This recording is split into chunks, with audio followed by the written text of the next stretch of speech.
For Holocaust and Partition Literature, a bidirectional perspective, and our panel members will be Dr. Hilmat Nidale, Sona Van, Darius Tomas Libodia, Azam Obidov, Patricia Bernat, Sippy Levin Byron, and Klaus Ankerson.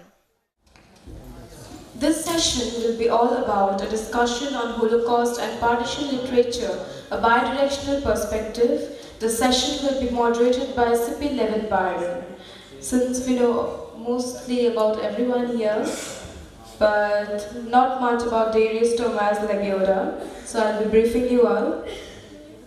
So Darius Tomas Lebioda is a poet, writer, literature professor, translator, editor, and was born in Poland. He was visiting professor of the State University of New York at Buffalo Sunny and long-time scholar at Polish universities and colleges. He is the author of more than 80 books of poetry, short stories, novels, diaries, essays, scientific monographs of European Romantic poets, contemporary Polish poets, and so on. We welcome you on board, sir.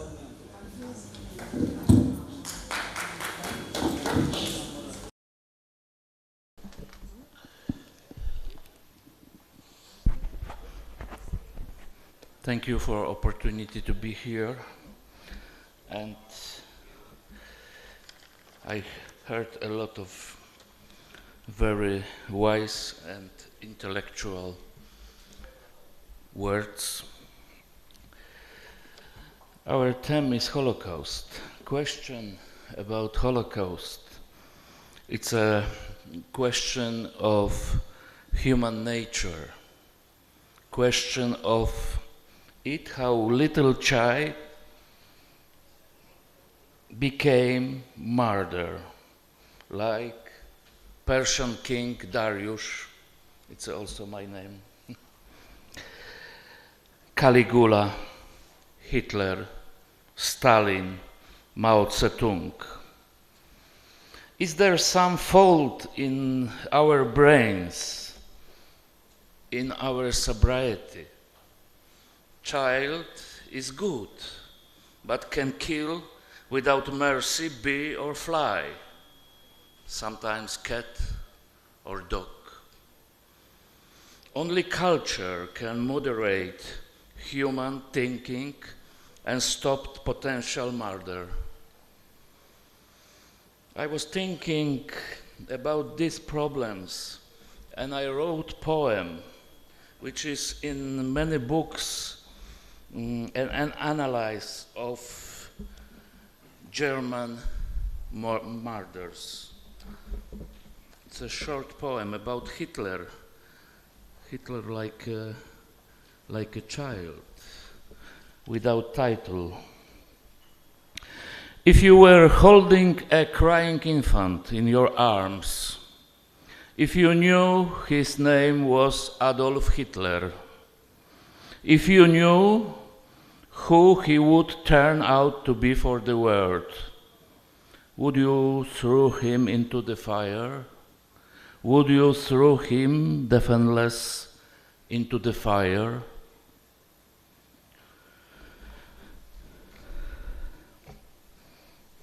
Another poem about his victims. I won't read also poems because I haven't here poetry reading, so my short lecture is also with poems. So another poem about victims of Hitler. Title is Jewish Cemetery in Lesk. Lesk, it's a little village in eastern Poland. Black tombstones bow to the earth, the shadows of weeping birch, trees dance, and there among the fog fields and slopes, the Jews, eternal wanderers, shuffle along. Few of them ascend the crystal stairwells in the air. Few climb to a clearing where from earth the bloody shaft of lights units.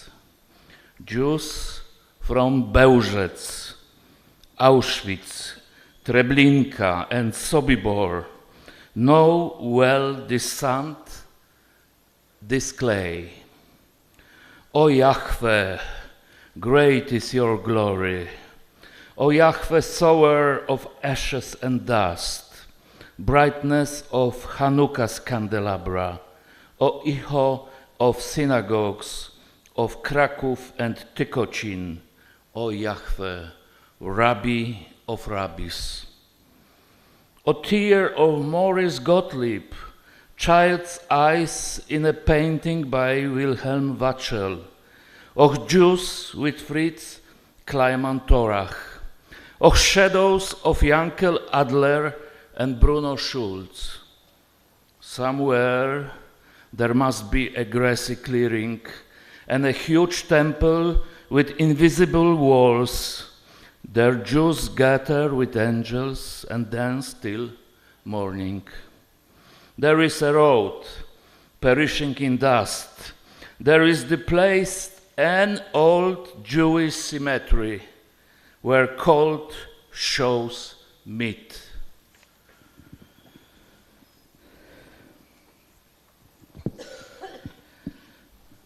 I think that human may go out from way leading him to murder, but there must be also special intellectual climate.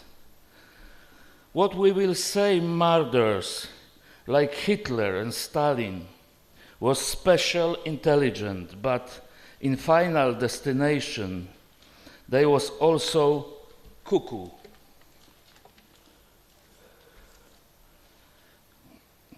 On the second side of them are human beings, like in my third poem. I dedicated that poem to Sonavan. She is a poet who wrote a lot of poems about Armenian genocide, Armenian Holocaust. But I wrote a poem about beautiful woman which I saw in Nagorny Karabakh, in Artsakh. It's a special place for Armenian people. Title is Armenian Dancer. She ran to the scene in a white robe and danced as a hovering in the air. Her delicate fingers arranged themselves, the clipper of longing. Her delicate mouth became the petals of silence. I looked at her like she was a shiny Athens butterfly stroke bunch of grapes, and stretched as shepherd, dying in the mountains alone. I missed my daughter and son. I felt connection with purity and fullness and became a living part of everything. What forever lost and always stay with us.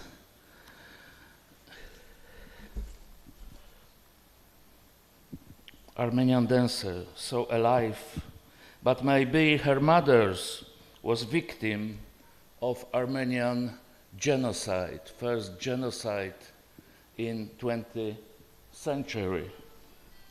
And let me, if I am in India, read last my poem titled Mother Teresa from Calcutta, here Kolkata. Dressed in a few rupee sari, lay still the body of Mother Teresa. People come, the lepers, the hungry, the unwashed. They bow and say, Hare Krishna, Hare, Hare, and say, Ave Maria, gratia plena. Her crippled sons, suffering daughters. It's rumored that in a dream she stood at heaven's gate, and St. Peter said, Go back, there's no slums here. So she returned to her cripples and unwanted children. She returned to her sisters, guardians of bitter mercy. Good God, find for her some celestial leprosery. Find for her a few lame angels and forgotten saints. Permit her through all eternity to tend your son's wants. Thank you very much. Thank you, Dariusz. I just want to start this panel, which is going to be a discussion between us, with a resistance to the title. And I want to say that the Shoah, the Holocaust, cannot be compared to anything. I really have a lot of honor and a lot of sadness in my heart for all those genocides that were made before the Holocaust and after the Holocaust, unfortunately, as well, in Cambodia, in Biafra, all over the world. But the Holocaust is something different in two ways. First way is the machinery of death, which was not ever happened before and did not repeat itself. Factories of death. And the second thing that put the Holocaust as a unique phenomena is that a racist ideology was preparing these machinery factories of death. And the ideology was that there are supreme races and there are inferior races. Jews were the inferior race mainly because the first very basic idea in Judaism is that people are equal. All the people, the Chinese, the Africans, the blacks, the white, the yellows, the reds, whatever, all of them were sons of the first couple, Adam and Eve. And Hitler knew probably that the most resistant voice which will oppose his ideology of racism will be Jewishness. And this should be also one of the main reasons to murder them and to erase them from the way of talking and participating in the human conversation. Now, yesterday Helmut said something very, very, very deep and serious, that the main crisis after the Holocaust was the impotent or the death of the language. Please add some words to this. Please allow me to add something what you said. And someone following the laws, the Nuremberg laws, someone was Jewish, and if he was baptized or she was baptized or not, it didn't make any difference. To be identified as Jewish means this person has to be killed. Now there were people, they were converting. They were also killed, but they were not killed because of race. I hate this word, but anyway, because of race, they were killed because they took over the so-called Jewish ideas. And they were considered to be poisonous. So this gives actually no hope, and this makes it so uncomparable. And if you want a little bit comparison, then you have it in Rwanda, where suddenly people speaking the same language, having the same religion, hardly can be identified if it's Tutsi or Hutu. Suddenly within several weeks, 800 to 1 million people died in a very ugly way. But still, it is not a Shoah, it is not the Holocaust, it is simply In brackets, simply a genocide. Well, let me return to the word. The main problem is that, especially in the Nazi system, and there was a change in using the language. And suddenly, every word becomes corrupted. So, for example, just to give you a small little example. I have two examples. Yeah. We cannot, in my family, I'm also a daughter of a Holocaust survivor. The word selection could not be heard at home. Selection is a word that went out from the dictionary. And again, the word train has a lot of very deep and hard meanings. And we used to go behind the words. Well, thank you for the two examples. And this means that when we write in our mother tongue, we have to be very careful not to touch one of these ugly words. The word itself is not ugly, but the abuse of the word makes it ugly. And this makes it so difficult to write. Now, we only have 1 hour. Theodor Adorno said, after Auschwitz, there can't be written any poem. Yeah. Of course, this sentence sounds good, but this sentence is wrong. As we see all here, around millions of poems were written, also in the German-speaking area. But you are not allowed, or you should not, even want to be a serious writer, use the words in the naive way which had been possible before the Shoah. So every word we said has to be in a way weighed, like the goldsmith is weighing the words. Otherwise you might come into something which is you don't intend to express.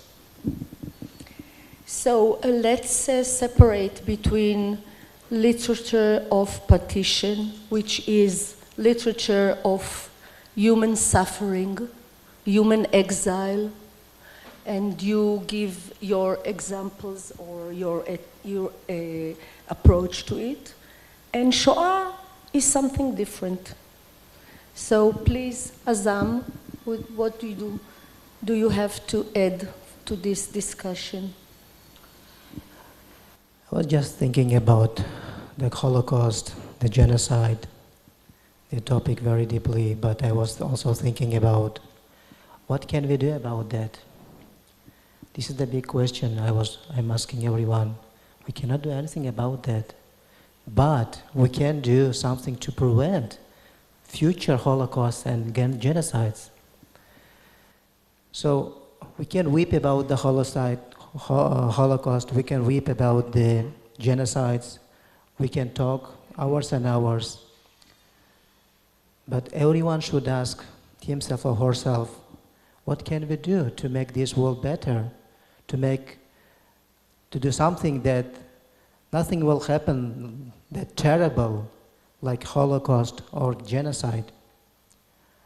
And I'm asking this question myself, and I say, what I am doing now? Today, tomorrow, what I will be doing to do or to make this world better to live for my sons, for my coming generation, for everyone.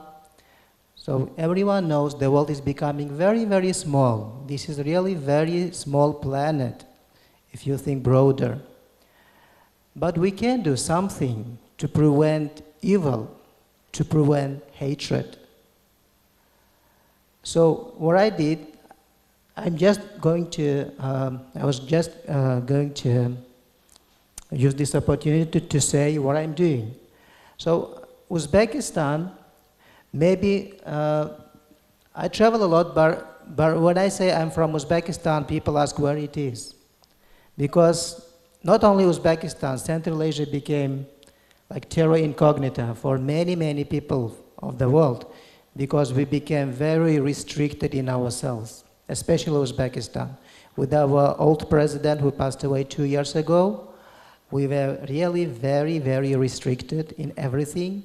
The doors were closed for everyone, especially for foreigners. But with our new president, we are opening our worlds now to the world. So I started something very, very small. You can't believe, but we don't have anything international. We don't have anything international writers festival. We do have like music festival, but we don't have anything international writers festival or poetry festival. Why? Because we don't know what is being held in other world, in other countries, like in India or in Europe anyway, in Australia. But I started very small project last year. So it's a project called Writer and Artist Residence in Uzbekistan.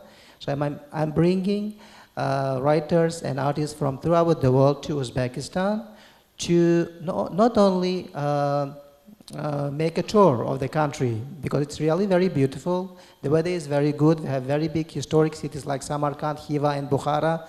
But it is all about living, working, and creating together.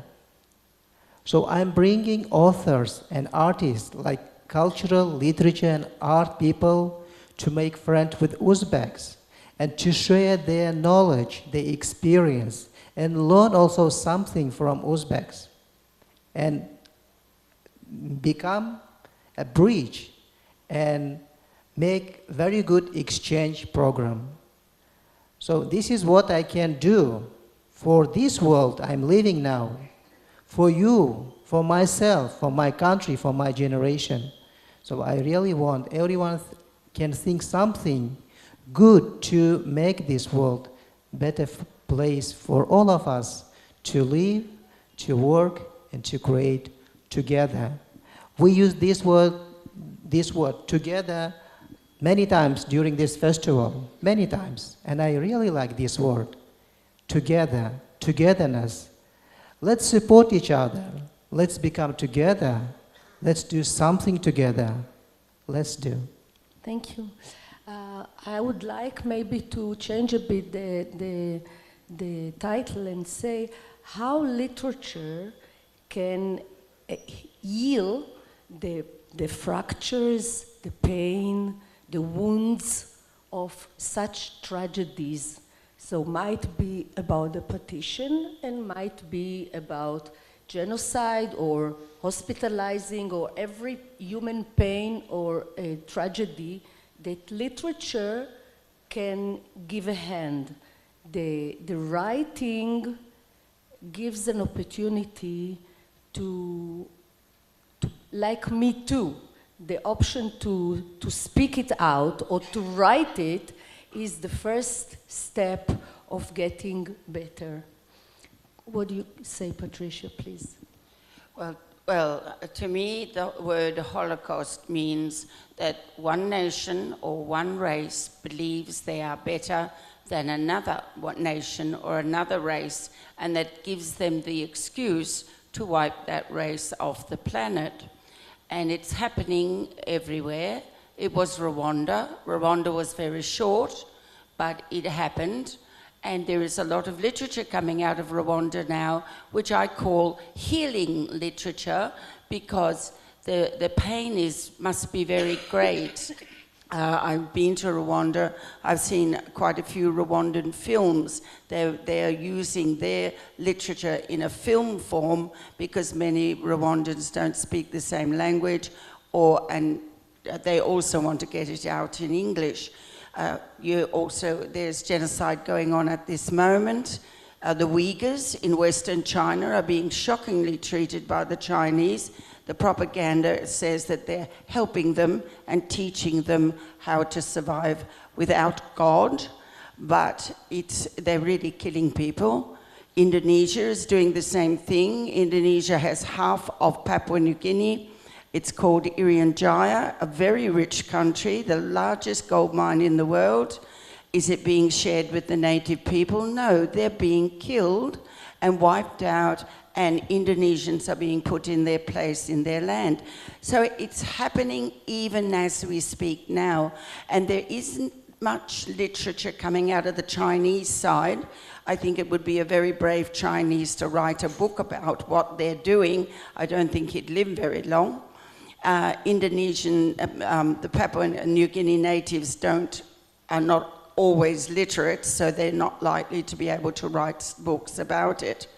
And that brings me to Australia, of course, has its own a guilty conscience about what happened to the Indigenous people, and it's still happening today. But there are a lot of books coming out and films. The Australian Aborigines are extremely good with filmmaking, so they're making films. And this is, I think, a healing way of getting over the pain. And as a science fiction writer, I know it sounds really strange, but I can write about genocide on another planet. And I can go say exactly all the things I want to say and how it can be treated. And because it is in science fiction, it's sandwiched between science fiction and what I really want to say. It does get to the youth who seem to have a block when you say, let me talk to you about what's happening in China. Let me talk to you what's happening in Indonesia. Let me talk to you about what happened in the Second World War. They don't seem to be interested, but if I say, can I tell you what's happening on the 22nd moon of Jupiter? It's awful, it's genocide, let me talk to you about it, let me write it. And I find that will get through, and with a bit of hope, they will be able to juxtapose it and understand what's going on in other countries. Thank you. Klaus, yes. Okay. I really thank you for bringing that up. I really think that it's important also discussing this, how fiction has somehow attained hyper-reality over sensed, lived reality for the past maybe 50, 70 years, actually. And now we're at a point where we are grossly desensitized towards violence in fiction, for instance. It simply doesn't really affect us. We can see the most atrocious things in a movie or read them in a book, if it's third person past tense, mind you. But still, when we actually experience it, it's very horrible and unbearable, and actually just the sound of violence is enough. You don't need the image. The sound is going through, if you're not a psychopath, I guess, into the bones and marrow and soul of human beings, and it's repulsive and it's unbearable for us. So I think it's in a way, very alien to us when it doesn't come down to survival instinct, which is exactly what's being provoked in this polarization effort that we're also victimized of, the human global population, because now we are maybe not in the middle of a world war, but we're still in the middle of huge wars on opinions, and we are polarized on many of these really essential questions. We are polarized to such a degree that the different parties have actually no longer any real interest in discussing these matters, because we simply shut it off. We don't want to talk about it, and each side thinks to themselves that the others are sort of whacked and a little bit less worthy as humans. So that's where we are now. And thanks to the social media with all the forms of communication and our forms, how this is connected to our perception and how we read when we read digital, for instance, and have a very limited mind span suddenly, and very limited capacity of empathy and all the other things that we need to not polarize. We're in a tough predicament, people. I really think we are. Because the interests that rules everything, they have an interest in polarizing us, basically, and keeping us down like that. And I think in this way, poets actually have a very important role to play.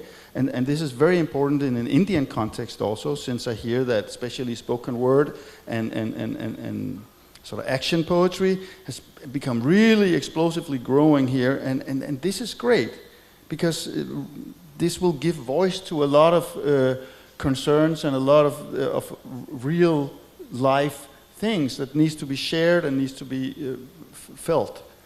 So I think we have poetry have a big role in in bringing the necessary gifts that we need to unpack within and between ourselves, basically. I want to share with you a small story about my experience. My father, when he came to Israel after the Holocaust in '48, and he never wanted to go back to Poland, his homeland.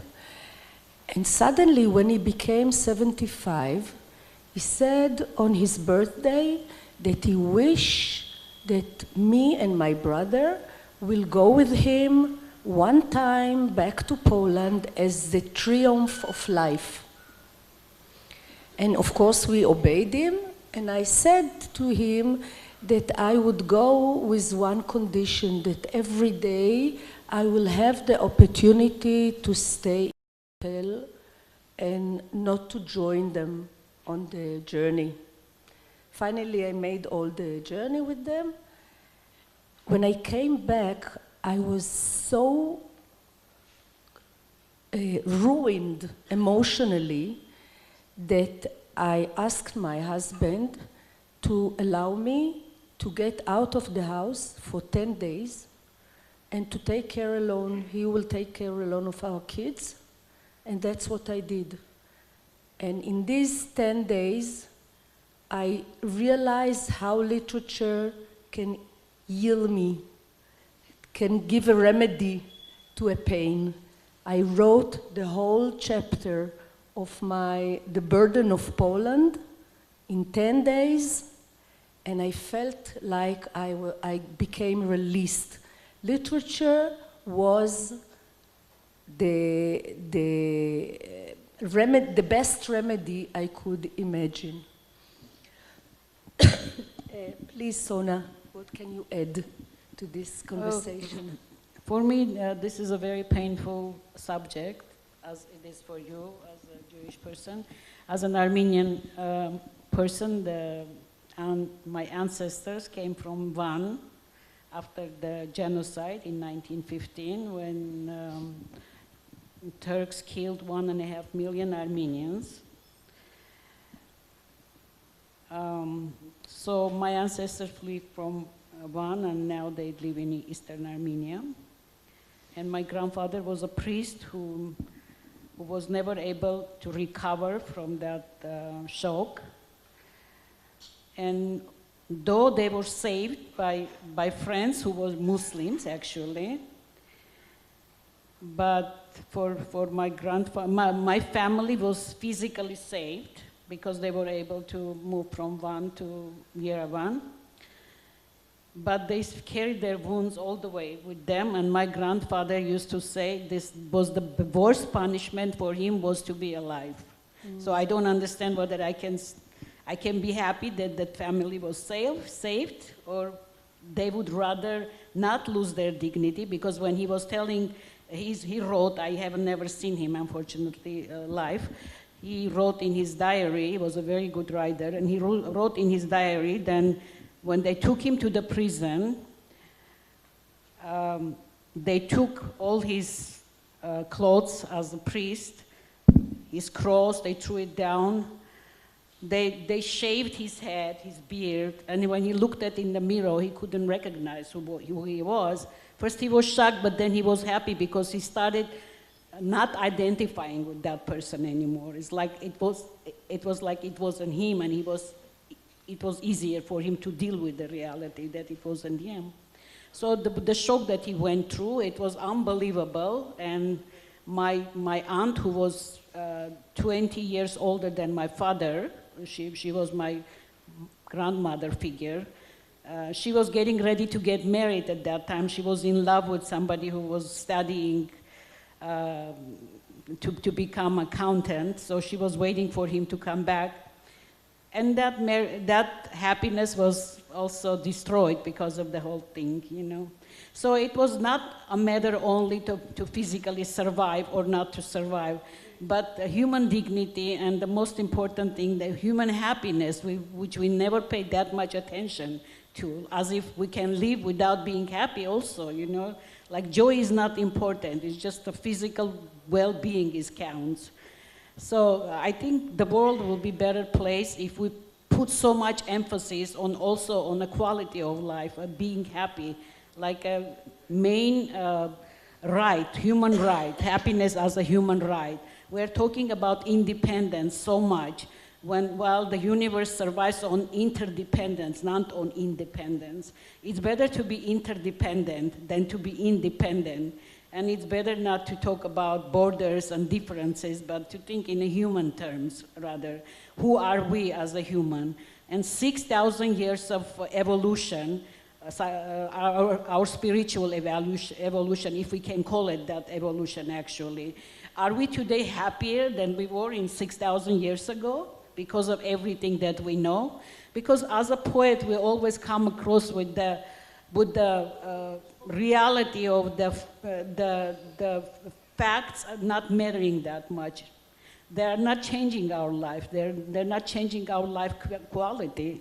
So there is an evil impulse in each one of us, and we are half beast, half man still, you know. And how are we going to make this beast disappear from us, or make it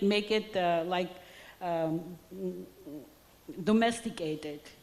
We can domesticate animals, but we cannot domesticate our evil impulses inside us, the animal inside us. So I think all the literature has to do dealing with the association way of thinking with the associations. First of all, we have to understand not to look for the enemies outside, but look inside of us, because we are all human and we all had that kind of impulses in us one day or another. And how did we recognize that impulse, and what did we do, and what as a poet we can do to make that impulse more controllable, to not destroy us, instead of looking for the enemies. So how to create ethical system in us, so that each time when we have this evil impulse, that ethical system already built in us through literature can just stop at that point, and just feel shame for what we felt at that moment, or what we thought about at that moment. A great idea. Rather than, and that way I feel like all the religions that based on word, actually, their teachings all based on word, and the poet is the first carrier of the word. I think responsible for making the best use of a word than any religion can ever do. So I'm just wanting to say that I want to call like new man's religion, because looks like people cannot live with religion. That's why I'm calling it religion. New man's religion should be a poetry, in a sense that it takes you to the alternate world, which every religion offers you, and it takes you, makes a transformation, which poetry can do. There's nothing that poetry cannot do that religion does. Good. So we call it... created hundreds of gods, but we cannot create a system to save us. And I just feel embarrassed being a human being 6,000 years after, thinking of things like this and being in this situation and not being any better than we are. I really feel ashamed as a human being. So we make a spiritual elevation by poetry. Yes. Good. I think we can conclude this session. No? Yes.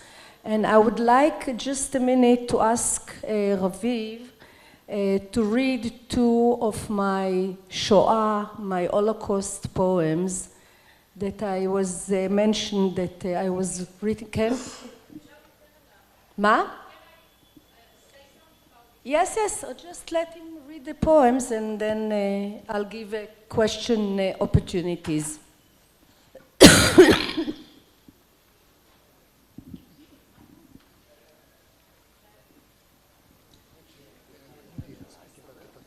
Yeah.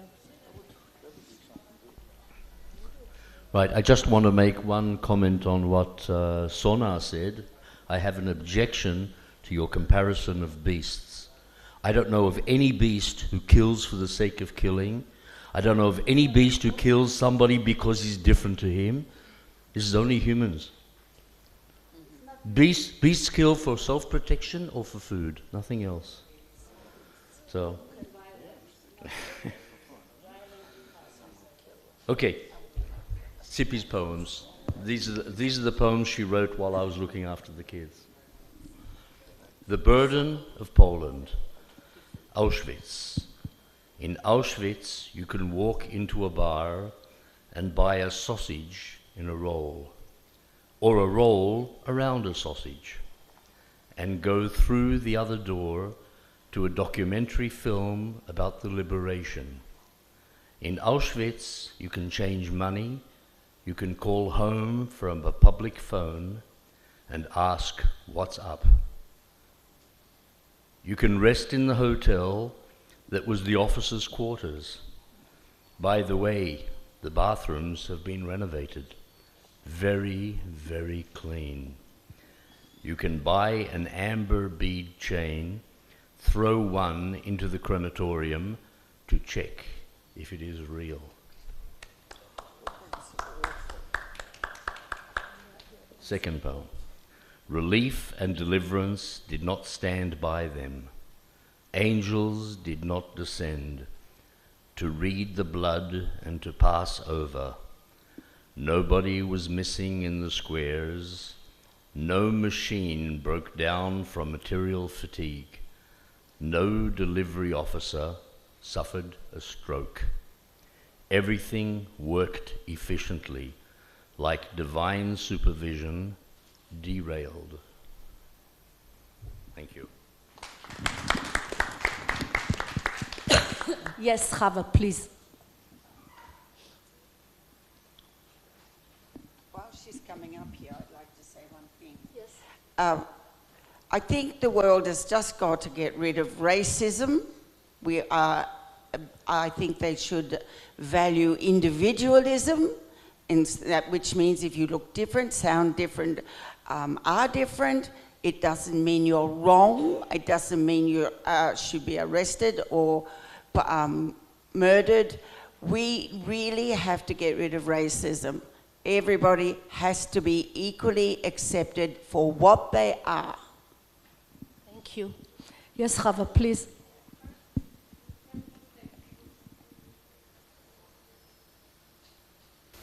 Thank you very much for this session. The last thing that I was expected it was that in India we will have a session about Holocaust. So for me it's really like breaking some stereotypes and ideas. So thank you, Manu, thank you everybody. About language. Writers are witnesses of their times, no doubt about this. And in the case of Primo Levi, Imre Kertész, Paul Celan, and some others, they were looking for the right language, how to describe what is impossible to describe or to tell. And Paul Celan created a kind of different German. Primo Levi used his chemistry knowledge in order to build to make a new language. Imre Kertész didn't choose an adjective that can be wrong. I don't know how even to describe it. I mean, they had to do something in order to make a language to tell the story. We are not witnesses of the Second World War and the Holocaust, but we are witnesses of our times. In my case, and in Sipi's case, we are second generation, and we are writing and speaking Hebrew. So it's a big challenge. In one way, we are living in a society that it's post-traumatic, no doubt. Israel, it's a kind of post-traumatic society, and even flying from Israel to Europe and walking in the fields of Romania or Serbia or Vojvodina or whatever, you walk on ashes, or Poland or whatever. I mean, it's always like your conscience is about the past, the present, and what next. And this is something about us, and this is about Israeli literature today. But I want to say something about using the word Holocaust here, among other words. What happened in this, during the Holocaust, it's not a war. It's something else that even the word Holocaust doesn't really describe it. It's a mythical crime. Somebody wanted to uproot, to finish another nation, from babies at the mother's womb till old age people and all communities, total families, something that never happened before. And this mythical crime cannot pass like if there was a war. There will be memorials, there will be literature, and that's it. Something is going on now in Europe, in our world, that should be described and should be also understandable that this is the results of this crime. Europe is dying in a way. We should ask ourselves why. What makes it die? Why Europe, the classical Europe, is dying? Why there is kind of hate to Israel that spread all over without reason? And if there is a reason, what is really the reason? I mean, these are questions that it's not only about experiences. This is for the next festival. It's not only about experiences, it's about how can you analyze and make intellectuals work on it and describe it. Thank you. Yes, please.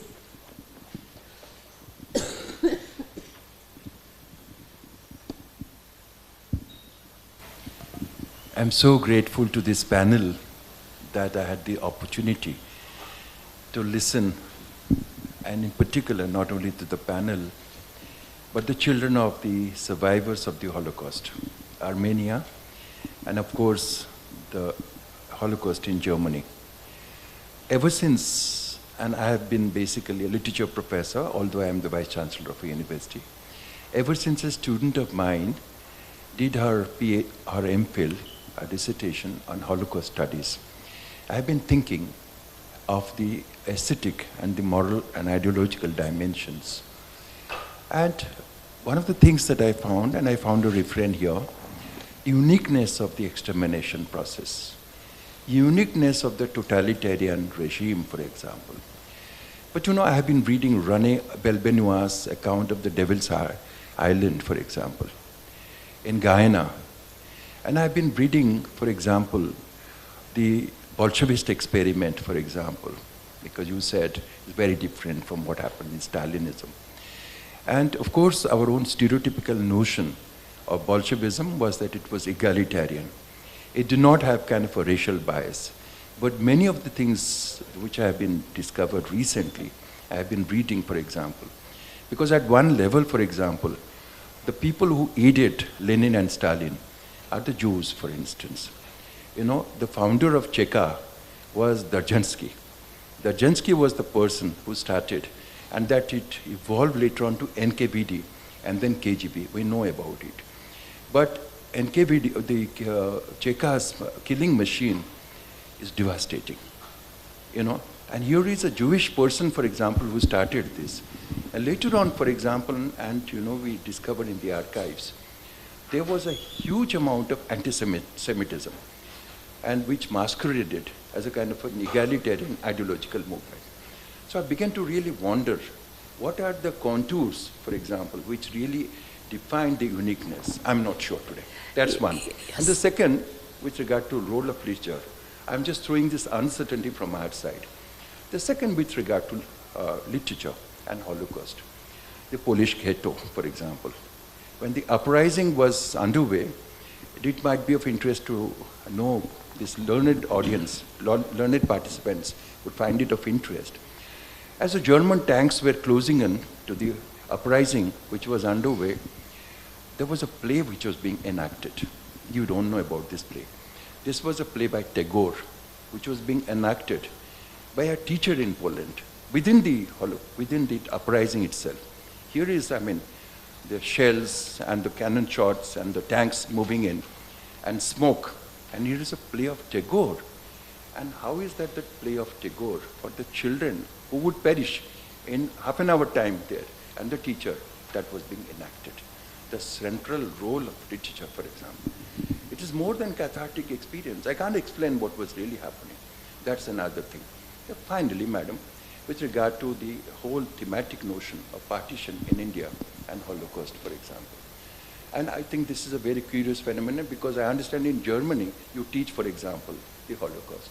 And I was wondering why, for example, in India, we're not teaching partition narratives in a very serious manner at the school level. And one of the hunches I have got is that, you don't have a definable enemy in Germany because France is not fighting with you, no longer. And, Poland and you, Poland was annexed by Hitler. But we have an objectified enemy across the border. It becomes extremely troubling for Indian students here because we positioned ourselves as a liberal state in contrast to what was created as a semi-theocratic state itself. I guess that part of the reason Holocaust, partition narrative is not taught in a serious manner, and that I am saying as an educationist, because we have problems within and problems across the border.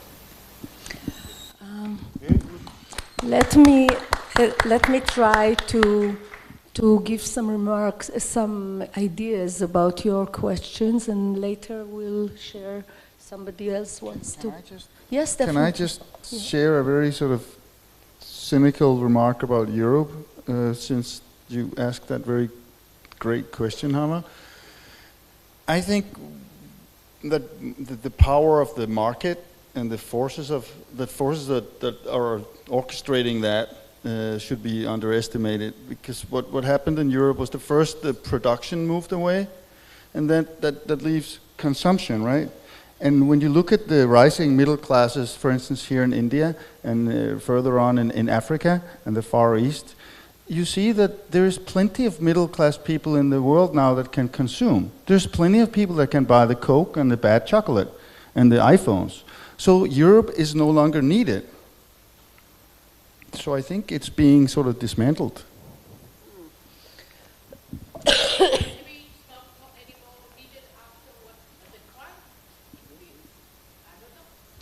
It's a very interesting question you said about the part of Jews in communism revolutions.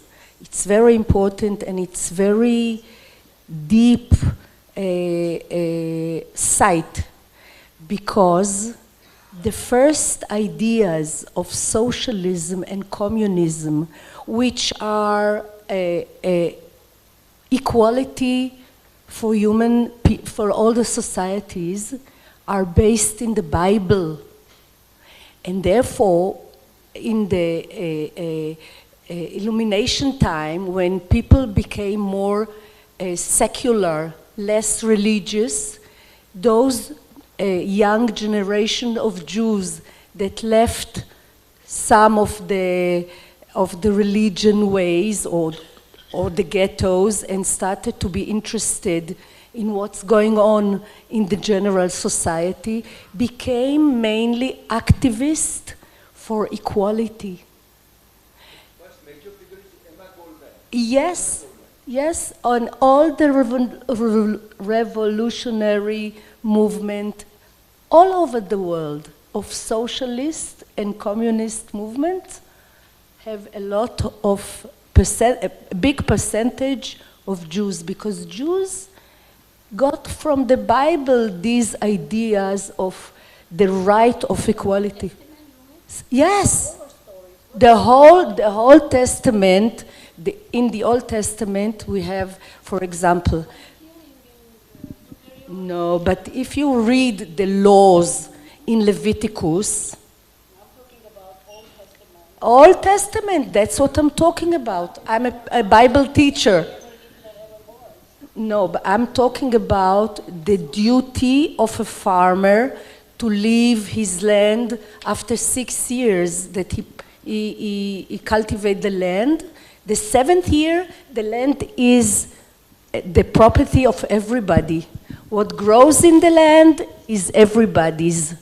And when he cultivates his land, he has to give the poor people a percentage of what he earns. So these are very unique laws, very ancient and unique laws that are rooting the ideas of equality, of sensitivity to the poor or to the weak. And this is very, very important. The whole system of clever rabbis, all the clever rabbis in Israel, came from poor families.